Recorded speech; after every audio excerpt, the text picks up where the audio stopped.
ජීවිතාවලෝකනය නොදුටු වසත් කළ පැමිණ තිබුණද බුරපුරා නැගෙන චිත්තා වේගයන්හි ප්‍රක්ෂේපණය තමා කවුරුන්ද වග තමාටම සොයාගත නොහැකි යුගයක අව්‍යාජත්වය හෘදයාංගමව අපිට අපි සොයාදුන් කේන්ද්‍රීය හැරවුම් ලක්ෂය ඔහුයි. මේ ඔහුගේ කතාවයි. අපට මේ ගමනේ ලැබුණු ගුරුවරුකම් මේ සියලුම මඟ පෙන්වීම් ක්‍රීඩාවෙන් ලබා දුන්නු සියලු දේට අපි ඇත්තටම සදා නායකති. මම රෙස්ලින් වලින් මගේ ජීවිතේ මම යන්න තියෙන උසස්ම තැනට මම ගිහිල්ලා තියෙනවා. හැබැයි යාගේ නීති රීති මාලාවකුත් තිබුණා. අනිවාර්යයෙන්ම චක්කරේ 12 රකනකම් පාඩම් කරන් එන්න ඕන. ඉංග්‍රීසි ඩික්ටේෂන් පාඩම් කරන්න ඕන. ඒ වලට යාගේ ඒවා පාඩම් කරන් ආවේ නැත්නම් දඬුවනුත් ඒ වගේම එයා දුන්නා. ඒ වගේම ඉතින් අර බැරි අයට දඬුවම් කෙරුවත් පස්සේ ලං කරගෙන පුතේ හෙටේදී මේවා පාඩම් කරන් එන්න මේව කරගෙන එන්න කියන එක එයා ඉතින් ආදරෙන් ලං කරගෙන කියලා දෙනවා. අපිට කරපු දේ ගැන කියනවා නම් ඒක කියාගන්න බෑ. මගේ සහෝදරයා වුණාට එයා මම සහෝදරයා කියලා මට අලුතෙන් දෙයක් උගන්වන්න නැතුව මෙයාට වැඩියෙන් කියලා දෙන්න නෑ. කාටත් එක හා සමානයි. මේ මතකය මීට දශක 8කටත් එහා කියපු හීනයකින්වත් හිතපු නැති කාලෙක වෙච්ච සිදුවීම් කිහිපයක මතකාවර්ජනයක්. වසර 1946 ජනවාරි 18 වන දින W. මේරි මාග්‍රට් සහ W.T. අල්පොන්සු ප්‍රනාන්දුට දාව මෙලොව එළියතුටු වික්ටර් වැඩිමහල් සොහොයුරෙකු සහ වැඩිමහල් සොහොයුරියක හිමි පවුලේ බාලයා විය. පවුලේ බාලයා උපතින්ම දඩබ්බරෙක් කියා අතීතයේ සිට පැවතෙන ජනප්‍රවාද මතය සනාථ කරමින් කුඩා ළමයෙකු තුළ තිබිය යුතු අව්‍යාජ දඩබ්බරකම් මොහු තුළින් ක්‍රමක්‍රමයෙන් ඉස්මතු වන්නට විය.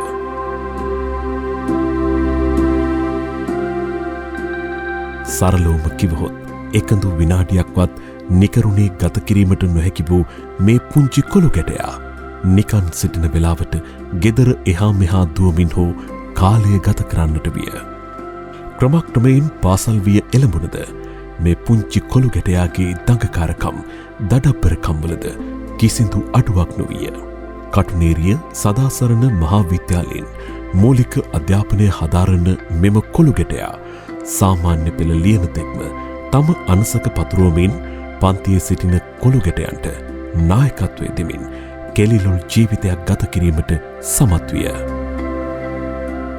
පාසල් වියේදීම තම පාසලේ සගයන් සමග රණ්ඩු සරුවල් වලින් අඩුවක් නොමැතිව පාසල් මතක පොත අලුත් කරන මෙම කොළු ගැටයා එහි සුන්දරම මතකයන් ලෙස ගල්ලෑල්ල උපයෝගී කරගත් අවස්ථාද එමටය යන්න කිවහොත් ගල්ලෑල්ල අවිය කරගෙන රණ්ඩු සරුවල් වූවායයි ඔබට සිතේවි. ළමාවිය ගැන මතක් කරන හැම විටකම මුහුදේ නෑවුතින් හොඳය යන්න සිතුණු වාර මෙතකයි කියා කියන්නට බැරි මේ පුංචි වික්ටර් සිතූ ලෙසම මුහුදේ නෑමට ගොස් ගෙදර පැමිණ මුහුදේ නොනෑවාසේ සිටීමට දක්ෂයෙක් වග නොරහසකි. මේ මතකයන් ඔබට ඇසෙන විට සිතේවි. මේ පුංචි වික්ටර්ගේ දෙමව්පියන්නම් කොයි තරම් අහිංසක විය හැකිද යන්න. නමුත් එය එසේ නොවන වග ඔබ දන්නවද. පුංචි වික්ටර්ගේ මෑණියන් ඔහු ඉදිරියේ නපුරුවත් මේ පුංචි වික්ටර්ගේ දඩබ්බරකම් නම් ඔහුගේ මෑණියන්ට හසු කර ගැනීමට නොහැකි විය. හදිසියේ හෝ මෑණියන්ට හසුවන පුංචි වික්ටර් මෑණියන්ගෙන් එල්ලවෙන පහරවල් ආදරේ සිපගැනීම් ලෙස වැළඳගත්තේ ඉවසීම හොඳාකාරව පුරුදු කර තිබූ නිසා විය හැකිය. කෙසේ වෙතත් සුන්දර නිදහස් මෙන්ම වින්දනීය ළමාවිය පසු කරන පුංචි වික්ටර් උසස් පෙළ අධ්‍යාපනය සඳහා මාදම්පේ සෙබස්තියන් විද්‍යාලයට පිය නැගුවේ ඔහුගේ ජීවිතේ හැරවුම් ලක්ෂ්‍ය සෙබස්තියන් විද්‍යාලය වග හීනයකින්වත් හිතාගෙන නොවන්නට ඇති.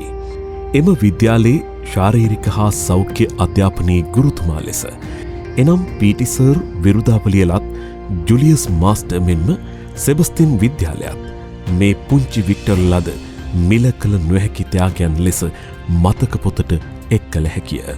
කුඩා කල සිටම ක්‍රියාකාරී දරුවෙකු වූ මේ පුංචි වික්ටර් ක්‍රීඩාවට දක්වන දස්කම් ගැන අලුතින් පැහැදිලි කළ යුතු නොවේ. කෙනෙකුගේ ප්‍රතිභාව සතතාභ්‍යාසය වූ කලේ ඒ තුළින් බිහිවන්නේ අසම සමදක්ෂයකි. මේ දක්ෂ නාබරයාට මල්ලවපොර නම් ක්‍රීඩාවක් පිළිබඳ සිතුවිල්ලක් පහළවන්නේ ජුලියස් මාස්ටර්ගේ මඟ පෙන්වීම ඔස්සේයි. කෙසේ වෙතත් මාස්ටර්ගෙන් ඉගෙන ගන්නා ශිල්පයේ දක්ෂයෙකු වීමට මේ වික්ටර්ට හැකිවිය. මේ කතාව මෙසේ දිගහරින වෙලාවේ මේ දඩබ්බරයාගේ හිතුවක්කාරකම් මෙන්ම දක්ෂතාවල මතකයන් යම්සේ හෝ අවදි කිරීම වටී. කුඩා කල සිටම තමා ලද යම් දැනුමක් කෙනෙකුට අවබෝධ කරලීමේ මනා ගුණයෙන් හෙබි මේ තරුණයා තමා ඉගෙනගත් දැනුම මෙන්ම මල්ලවපොර ක්‍රීඩාවේ උක්ත කරුණු ගුරු මුෂ්ටියකින් තොරව අනාගතයට ආයෝජනය කරන්නට විය. මේ වන විට වික්ටර් විශ්වවිද්‍යාල අධ්‍යාපනය හදාරා පසුව බැංකුවේ රැකියාව කරන අතරතුර ජීවිතයේ හොඳම කාලය ගත කරමින් සිටියේය. සතියේ දිනයන්හි ගැහැණු ළමයි පිරිමි ළමයි දෙපාර්ශවයේම එකතු කර ඔවුන්ගේ අධ්‍යාපන කටයුතු මෙන්ම බාහිර කුසලතා වර්ධනය කරමින් අනාගතය දකින්නට මම්පෙත් විවර කරන ලදී. විවාහපත්ව සිටි මෙම තරුණයා ගමේ කොළු ගැටයන් එකතු කරමින් සතියන්තේ මල්ලවපොර ඉගැන්වීමටත් සතියේ දිනයන්හිදී ඔවුන්ගේ අධ්‍යාපනය දියුණු කර ගැනීමටත් පුළුවන් ආකාරයෙන් දායකත්වය දක්වපු වචනයේ පරිසමාප්ත අර්ථයෙන්ම ගුරු උතුමෙකි. මේ සත්ක්‍රියාව ඉටු කිරීමට නිරන්තරයෙන් ඔහු පිටුපස සිට ඔහුට සෙවණැල්ලක් වූ ඔහුගේ ආදරණීය ප්‍රියම්බිකාව. ඇයගේ සහ මේ තරුණයාගේ ජීවිතයන්හි වටිනාම කාලයට අරුතක් එක් කරන්නට මෙම සමයෙහි මේ කෝච්ට හැකිවිය. ළමුන්ට මල්ලවපොර ඉගැන්වීමේදී මේ කෝච්ට එක පිට එක දරාගත නොහැකි ලෙස අභියෝග රැසකට මුහුණ දෙන්නට සිදුවිය. එම අභියෝග ඉදිරියේ මේ කෝච් නොසැලෙන ඉන්ද්‍රකීලයක්සේ දරා ගැනීම නම් වූ මානුෂීය ගුණාංගය ඔහුගේ අනාගත පරපුරට ක්‍රියාවෙන්ම පෙන්නුම් කළ අවස්ථාවක් ලෙස දැක්විය හැකිය. කෙසේ වෙතත් මුල් කාලයේ ගෙදර සාලේහි මෙට්ට බිම අතුරා පුහුණුවීම් කටයුතු ආරම්භ කළ අතර ඉන් අනතුරුව පුහුණුවීම සඳහා තම ගැරේජය භාවිත කිරීමට ඔහුට සිදුවිය. මෙලෙස ළමයින්ගේ අභිවෘද්ධිය උදෙසා තම ජීවිතයේ වටිනා කාලයත් ශක්තියත් දැනුම මෙන්ම ශ්‍රමයත් වැගුරු දහඩිය බවට පරිවර්තනය වූයේ අව්‍යාජ හදවතේ නාම මාත්‍රික මනුස්සකමට එහා කියපු වචනයේ පරිසමාප්ත අර්ථයෙන්ම මනුස්සයෙකු වූ නිසාවෙනි. ගරාජයෙන් නොනැවතුණු පුහුණුවීම් වත්තේ කෙළවරක ඉදිවුණු ගොඩනැගිල්ලක ක්‍රීඩා සමාජයක් දක්වාම දීර්ඝ ගමනක ආරම්භයක් ලෙස අත්පොත් තබන්නට විය. මෙලෙස ආරම්භ වූ පුහුණුවීම් කටයුතු සාමාජිකයන් වැඩිවීමත් සමඟ තම භූමියේම තමන් ගොඩනැගිල්ලක් සාදා පුහුණුවීම් ආරම්භ කරන ලදී. සතියේ දිනයන්හි අධ්‍යාපන කටයුතු සතියන්තයේ මල්ලවපොර පුහුණුවීම් මෙලෙස කාලය ගෙවී යත්ම කටුනීරිය ක්‍රීඩා සමාජයේ තිඹිරිගය වික්ටර් විය. එලෙස උපත ලැබූ කටුනේරිය ක්‍රීඩා සමාජයට වික්ටර්ගෙන් ලැබුණු ආදරය ශක්තියක් කොට මේ දරුවන්ගේ අනාගතය මෙලෙස වේ යැයි ඔහු එදා හීනෙන්වත් සිතන්නට නැතු ඇති. සිතේ පිබිදෙන අව්‍යාජ සිතුවිලිත් හදවතේ නැගෙන සෙනෙහසත් ලේවල කකියන තාරුණ්‍යත් මනසේ ඇති වූ ඒකාග්‍රතාවයත් ජාතික මට්ටමේ පමණක් නොව අන්තර්ජාතික වශයෙන් ජයග්‍රහණ පවා ලබා ගැනීමට කටුනේරිය ක්‍රීඩා සමාජයට මඟ පාදන්නට ඇති. මේ ගමන සරල සුකම පහසු ගමනක් නොවේ. මීට දශක 4කට පෙර ආරම්භ කළ මෙම ගමන වික්ටර්ගේ අඩිපාර ඔස්සේ මල්ලවපොර ක්‍රීඩාවේ මම්පෙත් විවර කරගනිමින් දුර ගමනක් ගිය ගෝලබාලයෝ බොහෝමයි. ඔවුන්ට මේ තරම් දුර යන්නට හැකිවේ යැයි ඔවුන් එදා නොසිතන්නට ඇති. අද වන විට එම ගෝලයින් මෙරට පමණක් නොව දුරු රටවල සුකෝපභෝගී ජීවිතවලට මූලාරම්භය වූයේ මල්ලවපොර ක්‍රීඩාවයි. ඇත්තටම මාස්ටර් ගැන කියනවා නම් පවුලක් වශයෙන් අපිට ජීවත් වෙන්න ඒ හැම දෙයකටම ඒ මාස්ටර්ගෙන් ලැබුණු ඒ ප්‍රශ්නවලදී ෆේස් කරන විදිය මට ලොකු පිටුහලක් වුණා මගේ ජීවිතයේ මේ ගමන මේ වෙනකං එන්න. නමුත් ඒට පරිබාහිරව මට ලැබිච්ච තව ලොකුම දේ තමයි මගේ ජීවිතේට මගේ සාමාන්‍ය ජීවිතේ ගොඩනගා ගන්න මට ලැබුණු ඉංග්‍රීසි දැනුම, ඒ වගේම සමාජ ආශ්‍රය දැනුම, ඒ වගේම ප්‍රශ්නයක් ආවා මේ ප්‍රශ්නෙට මම කොහොමද ෆේස් කරන්නේ, ඒ ප්‍රශ්නේ කොහොමද මම නිරවුල් කරගන්නේ, ඒ වගේම චැලෙන්ජස් බාරගන්න. අපිට මේ ගමනේදී මේ මාස්ටර්ගෙන් ලැබුණු ගුරුවරුකම්, මේ සියලුම මඟ පෙන්වීම්, ක්‍රීඩාවෙන් ලබා දුන්නු සියලු දේට අපි ඇත්තටම මාස්ටර්ට සදා නායකති. මා වගේම මගේ ක්‍රීඩා සමාජයේ ඉන්න දැන් තව අපේ කාලේ හිටපු අය හා මේ අලුතෙන් එන අය, ඒ හැම කෙනෙක්ටම මේ ගමන යන්න මාස්ටර් ලොකු පාත් එකක් අපිට හදලා දීලා තියෙනවා. ඒ මාස්ටර් අපිට ලබා දුන්නු දෙයට මම අප සියලු දෙනා වෙනුවෙන් මාස්ටර්ට දීර්ඝායුෂ ප්‍රාර්ථනා කරනවා. ඇත්තටම මාස්ටර් ගැන කතා කරනවා නම් මට දෙපැත්තක් කතා කරන්න පුළුවන් මාස්ටර් ගැන. ඒ කියන්නේ ක්‍රීඩාව පැත්තයි ඉගෙනීම පැත්තයි. මම මුලින්ම ඉගෙනීම පැත්ත ගැන කතා කරන්න. මොකද අමතර පන්ති යන්න මුදල් ගෙවලා දැන් වගේ නෙමෙයි, ඉස්සර ගොඩක් දුෂ්කරයි දුප්පත් දෙමව්පියන්ගේ දරුවන්ට. ඒ හින්දා අමතර මාස්ටර් නොමිලේ පන්ති ඉගෙනුවා. විශේෂයෙන්ම ඉංග්‍රීසි ගණිතය දෙක ඉගෙනුවා. ගුරුවරු ගෙන්නලා ඉගෙනුවා. හැබැයි එයාගේ නීති රීති මාලාවකුත් තිබුණා. අනිවාර්යයෙන්ම චක්කරේ 12 රකනකම් පාඩම් කරන් එන්න ඕන. ඉංග්‍රීසි ඩික්ටේෂන් පාඩම් කරන්න ඕන. ඒ වලට එයාගේ ඒවා පාඩම් කරන් ආවේ නැත්නම් දඬුවනුත් ඒ වගේම එයා දුන්නා. ඒ වගේම ඒවා පාඩම් කරන් එන අයට එයා බොහොම ඉහළින් ළමයි ඉස්සරහට ගෙනල්ලා එයාගේ දවසේ ක්‍රියාකාරීත්වය ගැන හොඳින් අගය කරනවා. ඒ වගේම ඉතින් අර බැරි අයට දඬුවම් කෙරුවත් පස්සේ ලං කරගෙන පුතේ හෙටේදී මේවා පාඩම් කරන් එන්න මේව කරගෙන එන්න කියන එක එයා ඉතින් ආදරෙන් ලං කරගෙන කියලා දෙනවා. ඇත්තටම ඒ ගැනීම ගැන මම ගොඩක් නිහතමානීව අද ආඩම්බර වෙනවා. මම විවාහ වෙලා මට දරුවෝ දෙන්නෙක් ඉන්නවා.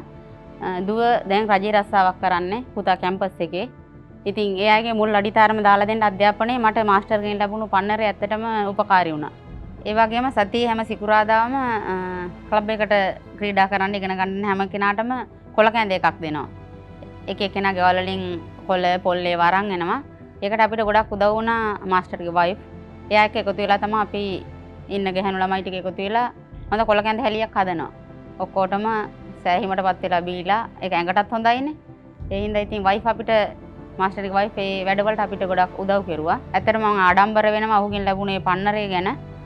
ඒක දැන් ජීවිතේට මම ඉවහල් කරගෙන මගේ ගමන යනවා.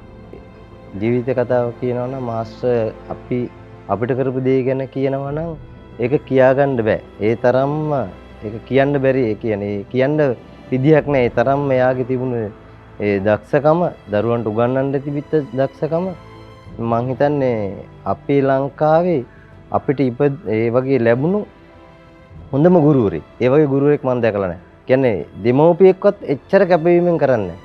මොකද එයාගේ පඩිය පවා අපිට තමයි යොමු කෙරුවේ. ඒ තරම්ම කැපවීමක් එයාගේ තිබුණා. එයාගේ ඉගැන්වීම උනත් එයාගේ තිබිච්ච ඒ හැකියාවෙන් අපිට දුන්නු දේ කියන්න බෑ. ඒකේ තරම් කියන්න මාර දෙයක් ඒකේ තියෙන්නේ. මාස්ටර් කියන්නේ මගේ සහෝදරයා.